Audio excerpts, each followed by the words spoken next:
नमस्कार मित्रांनो, तू हे रे माझा मितवा मालिकेच्या आजच्या जबरदस्त अशा भागामध्ये अर्णव ईश्वरीला म्हणतो की मिस इंदोर, जे शटाप ओके, प्लीज काही बोलू नकोस, उगाच तू शांत राहा. तेव्हा ईश्वरी म्हणते की सर, तुम्ही नेमकं काय विचार करताय, तुम्ही काय बोलताय. तेव्हा अर्णव म्हणतो की मिस इंदोर, हे बघ, मी जे काही बोलतोय ना त्या सगळ्या गोष्टी प्लीज एकदा समजून घे. हे सगळं काही नाही आहे आणि मला हे सगळं नको आहे प्लीज. ईश्वरी म्हणते की म्हणजे तुम्हाला काय म्हणायचं आहे, की तुम्हाला आपलं बाळ नको आहे. तेव्हा तो म्हणतो की नाही नाही, नको असं नाही. ईश्वरी म्हणते की म्हणजे तुम्हाला हवं आहे ना. तेव्हा अर्णव म्हणतो की मिस इंदोर, म्हणजे तसंही नाही आहे. तेव्हा तो म्हणतो की मग काय आहे. ईश्वरी त्याला विचारते की तुम्हाला नक्की हवं आहे की नको आहे. अर्णव म्हणतो की मिस इंदोर, प्लीज थोडं समजून घे. अगं, हे असं डिरेक्टली बाळ वगैरे कसं, अगोदर काहीतरी विचार पाहिजे ना, त्याच्यासाठी काहीतरी प्लॅनिंग करावं लागेल. अर्णवला ईश्वरी म्हणते की हां, मी पण तुम्हाला तेच बोलण्याचा प्रयत्न करते की असं डायरेक्ट बाळाचा कसं विचार करणार आपण. त्याच्या अगोदर काहीतरी विचार वगैरे व्हायला पाहिजे ना, नाहीतर लगेचच बाळाचा विचार करून कसं चालणार आहे. अर्णव म्हणतो की मिस इंदोर, मला हे माहीत नाही आजी आणि मामाने तुला काय सांगितलं आहे, पण मलाही तेच वाटतं. ईश्वरी म्हणते की हो, असं स्टेप बाय स्टेप झालं पाहिजे ना सगळं. म्हणजे अगोदर डायरेक्ट बाळ कसं ना, अगोदर प्रेम असं बनून ती तिथल्या तिथे थांबते आणि तिच्या तोंडावरती हात ठेवते. आता अर्णव पण गप्प बसतो, तिला पुढे काहीच बोलत नाही. आता ईश्वरी त्याला म्हणते की ठीक आहे, आता झोपा. आणि मग ती झोपायला सांगते आणि अंगावरती पूर्ण चादर घेऊन झोपायला जात असते. तर तिच्या लक्षात येतं की तिथे तिने बेडवरतीच पार्सल कनुजी खेळणी आणि कपडे वगैरे ठेवलेत. तर ती ते घेते आणि ते घेऊन ती आता पटकन बाजूला करते आणि स्वतःचाच आतमध्ये उशाखाली घेऊन ती ते झोपून जाते. आता अर्णव तिच्याकडे बघतच राहतो की हे मिस इंदोरचं सगळं काय चाललेलं आहे. आणि तेवढ्यातच ईश्वरी आता त्याला काहीच न बोलता गपचूप बसते आणि त्यानंतर गपचूप बसल्यानंतर ती ते सगळं करत राहते. अर्णव पण आता तिला बघतो आणि नंतर तो झोपी जातो. तो झोपी गेल्यानंतर ईश्वरी आता ते सगळं बघत असते. अर्णवच्या मनामध्ये पुन्हा विचार सुरू असतात. अर्णव विचार करतो की मिस इंदोरच्या मनामध्ये हे नेमकं सगळं काय चालू आहे. सिरियसली मिस इंदोर आमच्या दोघांच्या बाळाचा विचार करते, हे सगळं चालू आहे तिच्या डोक्यामध्ये असं. आता म्हणून तो डोक्याला हात लावत असतो आणि विचार करत असतो. त्याच वेळेला तिथे ईश्वरी त्याला तिथून म्हणते की हो हो. तेव्हा अर्णव ईश्वरी म्हणजे मनातल्या मनात एकमेकांचे विचार करत असतात. अर्णव मनातच म्हणतो की होईल का सगळं व्यवस्थित हे. तेव्हा ईश्वरी तिथून म्हणते की हो हो, होईल होईल, झोपा तुम्ही. आता अर्णवने कळतं की हे ईश्वरीला कसं काय समजलं की मनामध्ये मी काय बोलतोय ते. पण ती लगेच झोपून जाते आणि नंतर ईश्वरी मनात म्हणते की खरंच मी पण किती बालिश आहे, मी पण एकदम मूर्ख आहे.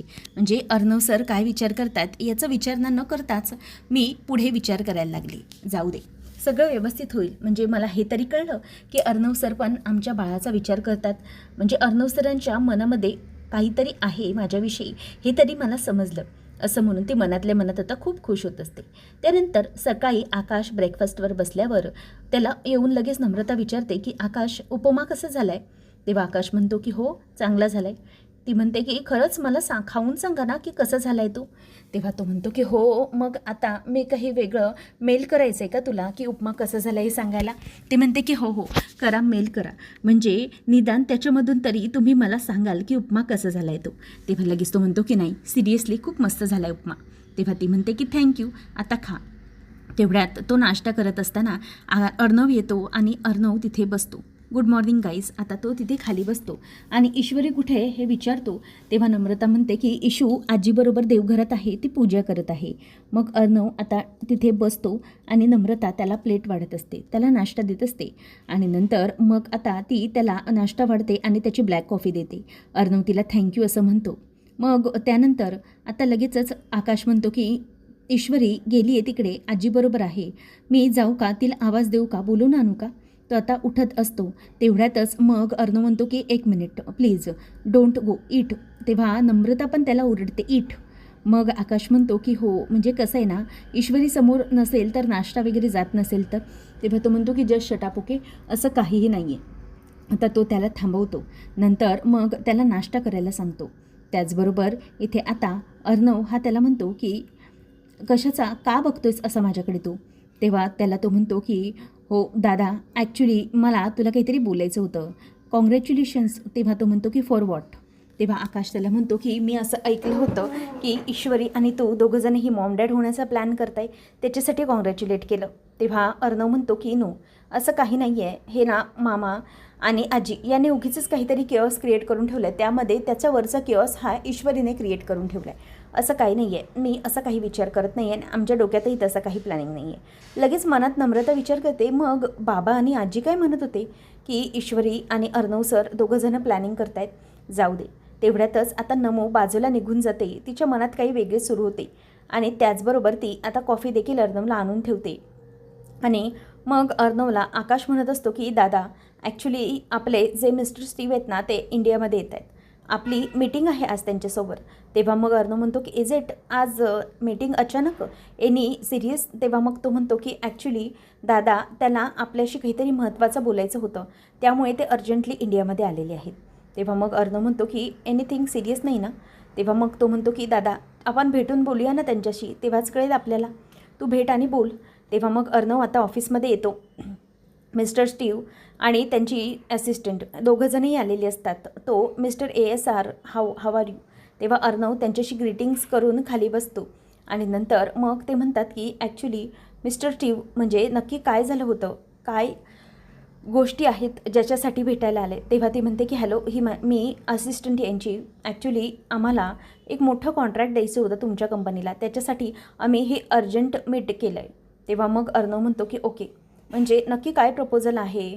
तेव्हा मग आता मिस्टर स्टीव म्हणतात की actually mister Arnav Rajeshirke, this is very short notice deal and benefit to you. I would assist you to being with me contract factory. तेव्हा अर्णव म्हणतो की if I am not wrong, you are giving me proposal right, worth ₹1 million. तेव्हा मग तो म्हणतो की yes exactly mister Rajeshirke, you have a very big opportunity. तेव्हा मग असिस्टंट म्हणतात की हो, तुम्ही जर या शॉर्ट नोटीसवरती म्हणजे जवळजवळ 7 डेजमध्ये हे जर पूर्ण केले तर मात्र तुम्हाला मोठी 1 बिलियनची इन्व्हेस्टमेंट मिळेल आणि त्या 1 बिलियनची ऑफर मिळणार आहे. तेव्हा मग अर्णव म्हणतो की इतक्या शॉर्ट नोटीसवरती सिरियसली, म्हणजे खूप मोठी ऑर्डर आहे ही. तेव्हा ती म्हणते की हो, ॲक्च्युली आमचा प्रॉब्लेम असा झाला की आम्ही एका कंपनीला ही दिली होती ऑफर, म्हणजेच हे सगळं काम चालू केलं होतं, परंतु त्या कंपनीने आम्हाला जे प्रोडक्ट दिलं ते आम्हाला अजिबात नव्हतं, सबस्टँडर्ड होतं. सो आम्हाला ते रिजेक्ट करावं लागलं आणि त्याच्यासाठी आम्हाला आता दुसरी कंपनी आम्ही शोधत होतो आणि आम्ही मार्केटमध्ये लॉन्च डेट ऑफर केली आहे. सो आम्हाला डिले करून चालणार नाही आहे. आम्हाला त्याच डेवरती लॉन्च करायचं आहे आमचे प्रोडक्ट. सो आम्हाला आता मार्केटमध्ये गेल्यानंतर एकच सात्विक कंपनी मिळाली ज्यामध्ये आम्ही आमचे एफर्ट्स देऊ शकतो, अदरवाईज आम्ही पूर्णपणे ट्रस्ट ठेवू शकतो. So we can give you offer. आम्ही तुम्हाला ही ऑफर देतो आहे आणि ती 7 डेजमध्ये.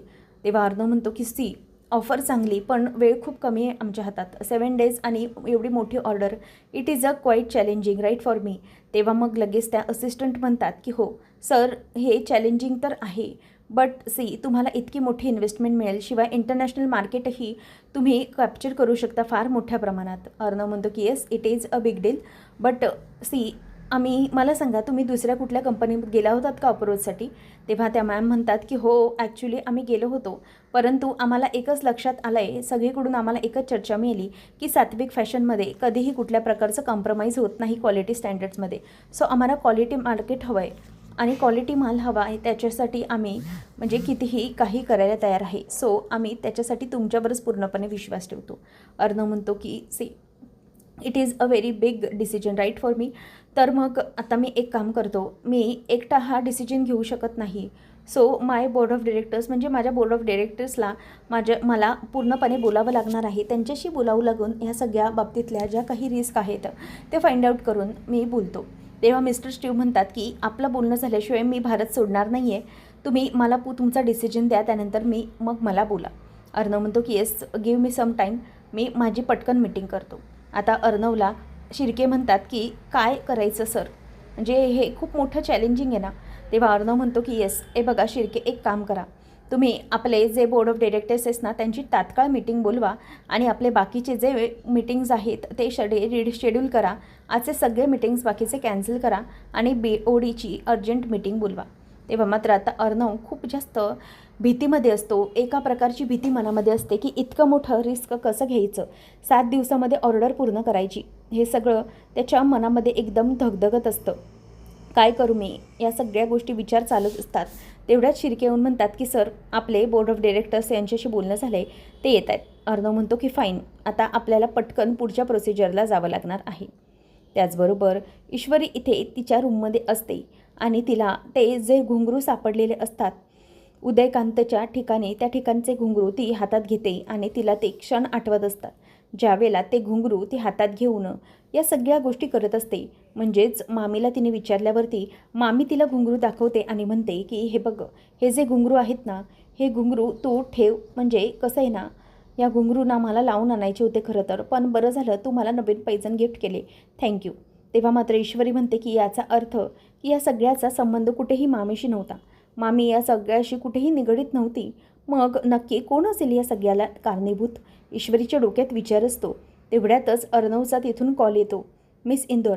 तेव्हा ईश्वरी म्हणते की बोला, आता कशासाठी कॉल केलेला आहे तुम्ही? आणि तुम्ही मला न बोलताच बाय बोलून निघून गेलात, मग मी कशाला बोलू तुमच्याशी?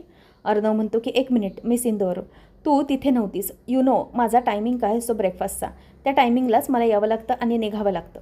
सो तू तिथे का थांबलीस, का गेलीस आजीबरोबर देवघरात? तेव्हा ईश्वरी म्हणते की मला आजीनेच बोलवलं होतं देवघरात येण्यासाठी, तर मग मी काय आजीला नकार देणार होते का की मला यायचं नाही म्हणून? तेव्हा तो म्हणतो की हो, हा तुझा प्रश्न आहे, पण मी माझ्या वेळेला निघालो. सो आता ऐक, मला एक महत्त्वाचं तुझ्याशी बोलायचं होतं, मला तुझ्याशी वाद घालायला वेळ नाही, ओके? तेव्हा मग ईश्वरी म्हणते की हो हो भडकूचंद भांडाभांडे, तुम्ही पण काय महत्त्वाचं आहे ते मला जरा सांगा. उगीचच मनातल्या मनात काही बडबडत राहू नका, जे काही आहे ते सांगा आता. तेव्हा अर्णव तिला म्हणतो की मिस इंदोर, मी एक गोष्ट विचार करतोय. तेव्हा मग ईश्वरी म्हणते की एक काम करा तुम्ही. तेव्हा अर्णव म्हणतो की मी तुला एका गोष्टीबद्दल सल्ला विचारायला कॉल केला आहे. तेव्हा ईश्वरी त्याच्याकडे बघत राहते आणि म्हणते की काय, चक्क तुम्ही मला सल्ला घ्यायला कॉल केलेला आहे? तेव्हा अर्णव म्हणतो की हो मिस इंदोर, मी त्याच्यासाठीच कॉल केलेला आहे, प्लीज आता बोलशील का? तेव्हा अर्णवला ती म्हणते की हो हो बोला. तेव्हा अर्णव म्हणतो की मिस इंदोर, ॲक्च्युली एक स्टीव म्हणून एक मालक आला होता एका कंपनीच्या, फॉरेन कंपनीचा, आणि त्यांना आपल्याला त्यांच्याकडून 1 बिलियनचं कॉन्ट्रॅक्ट मिळतं आहे, पण ते फक्त आपल्याला 7 दिवसामध्ये कॉन्ट्रॅक्ट पूर्ण करायचं आहे. खूप वेळ कमी आहे आणि मॅन्युफॅक्चरिंग खूप जास्त आहे आणि आपल्याला त्याचं आउटसोर्स पण खूप जास्त करायचं आहे. सो मला कळत नाही आहे की ह्याच्यामध्ये खूप रिस्क आहे, खूप इन्व्हेस्टमेंट करावी लागणार आहे, हे सगळं करणं जमेल का, या गोष्टीसाठी भीती वाटते. ईश्वरी म्हणते की ठीक आहे, मला एक गोष्ट सांगा सर, हे प्रपोजल आहे, यामुळे आपल्या कंपनीला फायदा होऊ शकतो ना? अर्णव म्हणतो की yes miss Indore, no doubt, आपल्याला खूप मोठा फायदा होऊ शकतो. आपली कंपनी इंटरनॅशनल लेवलवरती एकदम प्रवेश करेल, म्हणजे अगोदर तर आहे, परंतु इंटरनॅशनल मार्केटमध्ये आपल्या कंपनीचं खूप मोठं नाव होईल त्यामुळे, हे जर आपण डील घेतलं. ईश्वरी म्हणते की हां, मग एक गोष्ट चांगली, आपल्या कंपनीसाठी जर हे उत्तम प्रपोजल असेल तर मग आपण मागे हटायला नको. आपण एक काम केलं पाहिजे, आपण अगदी व्यवस्थितपणे या मार्केटमध्ये प्रवेश केला पाहिजे. म्हणजे मला एक गोष्ट सांगा की तुमचं मन काय सांगते, मला हे सांगा, तुमचं मन जे उत्तर देईल ते तुम्ही बोला. तेव्हा मग आता लगेचच पुढे अर्णवला ईश्वरी म्हणते की अर्णव सर, तुम्ही शांत व्हा, आता तुम्ही सांगा की तुमचं मन तुम्हाला काय सांगते? अर्णव म्हणतो की मिस इंदोर, माझं मन मला सांगते की लेट्स डू इट, म्हणजे मी हे सगळं करायला हवं, कारण चॅलेंज घेतल्याशिवाय आपल्याला कुठलीही गोष्ट मिळत नाही आणि रिस्कशिवाय कुठलाही सक्सेस बिझनेसमध्ये येत नाही. त्यामुळे मला असं वाटतं की मी हे सगळं करावं. ईश्वरी म्हणते की सो हो गया, आपलं मन जे सांगतं ना ते आपण करावं, आणि तुमचं मन तर तुम्हाला सांगत आहे की तुम्ही हे सगळं अगदी मस्त करू शकता. सो झालं तर मग पुढे जा आणि विचार करा, म्हणजे तुम्हाला हे जे काही तुमचं मन सांगते त्या बाबतीत निर्णय व्यवस्थित घ्या आणि पुढे जा. आता त्याचबरोबर ईश्वरीला तो म्हणतो की सिरियसली मिस इंदोर, तुझ्याशी बोलून माझ्या मनावरचं खूप मोठं ओझं हलकं झाल्यासारखं वाटलं, म्हणजे मन खूप शांत आणि निर्मळ झाल्यासारखं वाटलं आहे मला. आता असं वाटतं आहे की मी करू शकतो हे. ईश्वरी म्हणते की हो ना, आमच्या इंदोरला पण ना असंच असायचं, म्हणजे कोणालाही काही असलं ना तरी ते मला येऊन विचारायचे, कुठल्या दिवशी काय करायचं आहे, कुठल्या दिवशी पूजा करायची आहे, कुठला डिसिजन घ्यायचा आहे, आणि गाय व्याहिली तर काय करायचं, ते सगळे डिसिजन ना मलाच येऊन सगळे विचारायचे, आणि प्रत्येकाला ना माझं उत्तर ऐकून खूप बरं वाटायचं, त्यांना माझ्याशी बोलून ना खूप शांतता मिळायची. तेव्हा अर्णव म्हणतो की हो हो मिस इंदोर, समजलं, मलाही तेच वाटलं, thank you so much for your opinion. चल आता मला मीटिंग आहे, मी कॉल ठेवतो. आणि ईश्वरीचं त्यावेळेला बोलणं सुरूच असतं बडबड. तेव्हा शिर्के येतात आणि म्हणतात की अर्णव सर आपले BOD आलेत, तुम्ही चला. तेव्हा ईश्वरीला तो म्हणतो की मिस इंदोर चल, मला मीटिंगमध्ये जायचं आहे अर्जंट. आता ती खुश होते आणि म्हणते की वा, म्हणजे अर्णव सरांना माझा सल्ला महत्त्वाचा वाटतो, असं म्हणून ती खूप खुश होत असते. तर इथे अर्णव हा त्याच्या बोर्ड मेंबर्सला बोलवतो आणि मीटिंग म्हणतो आणि तो सांगतो की मिस्टर स्टीव्ह हे आपले इंटरनॅशनल मोठे बिझनेसमॅन आहे, तुम्हाला माहिती आहे. तेव्हा मग त्यांनी आपल्याला एक ऑफर, तेव्हा तितक्यात आकाश पुढे बोलायला सुरुवात करतो की आताच रिसेंटली मी बँगलोरला गेलो होतो. तिथे माझं मीट हे मिस्टर स्टीव्ह यांच्याशी झालं. आपल्या कंपनीचे जे स्टँडर्ड आहेत, क्वालिटी आहे आणि आपल्या कंपनीचं जे काही इंटरनॅशनल मार्केटमध्ये गुडविल तयार झालं होतं, त्यावरूनच मिस्टर स्टीव्ह यांनी आपल्याला खूप मोठी ऑफर दिलेली आहे. आणि ही ऑफर गाईज वर्थ 1 बिलियन आहे. आणि एवढं मोठं 1 बिलियनचं कॉन्ट्रॅक्ट आपल्याला मिळतं आहे. सो त्यामध्ये फक्त एकच चॅलेंज, ते म्हणजे की विदिन 7 डेज त्यांची आपल्याला पूर्णपणे ऑर्डर तयार करायची आहे, कन्फर्म करायची आहे आणि 7 डेजमध्ये त्यांना ते माल पाठवायचं आहे. हे सगळं आपल्याभोवती एक मोठं चॅलेंज म्हणून असणार आहे. पण एक नक्की की हे जर आपण पूर्ण पार करून जाऊ तर आपल्या कंपनीची लेवल ही इंटरनॅशनल मार्केटमध्ये काही वेगळीच होऊन जाईल. आपण एक वेगळंच ब्रँड तयार होऊ इंटरनॅशनल मार्केटसाठी. सो मला हे सगळं याच्यासाठी मीटिंग बोलवावी लागली की या गोष्टी आपण काय, म्हणजे तुम्हा सगळ्यांचं काय ओपिनियन आहे. अर्णव म्हणतो की येस, मला हेच विचारायचं आहे की आपल्या सगळ्या कंपनीने जर एकत्र मिळून काम केलं तर काहीतरी गोष्टी होऊ शकतात. तेव्हा मग आता अर्णव त्यांना म्हणत असतो की 1 मिनिट, तुम्ही काही बोलायचं आहे का. तेव्हा अर्णव म्हणतो की 1 मिनिट सर, तुम्ही काही बोलताय. तेव्हा लगेचच आता अर्णवला ते सर म्हणतात की मिस्टर राजेश शिर्के, हा प्रोजेक्ट 1 बिलियनचा आहे, इट्स ओके, बट याच्याशी निगडीत असलेली रिस्क फॅक्टर आपल्याला माहीत आहेत का. हे सगळं आपण इतक्या मोठ्या प्रमाणामध्ये करतो आहे, पण काही प्रॉब्लेम नको यायला इतकंच वाटते. तेव्हा अर्णव म्हणतो की हो, म्हणजे मलाही माहिती आहे की याच्यामध्ये खूप मोठी रिस्क आहे, पण लेट्स डू इट, कारण की रिस्क घेतल्याशिवाय आपला बिझनेस पण तेवढा उंचावणार नाही आहे आणि इन्व्हेस्टमेंटही खूप मोठे असणार आहेत, आय नो, पण मी सगळं करायला तयार आहे. तुम्ही पण मला जर व्यवस्थित असाल तर आपण काही एकत्र मिळून करू शकतो.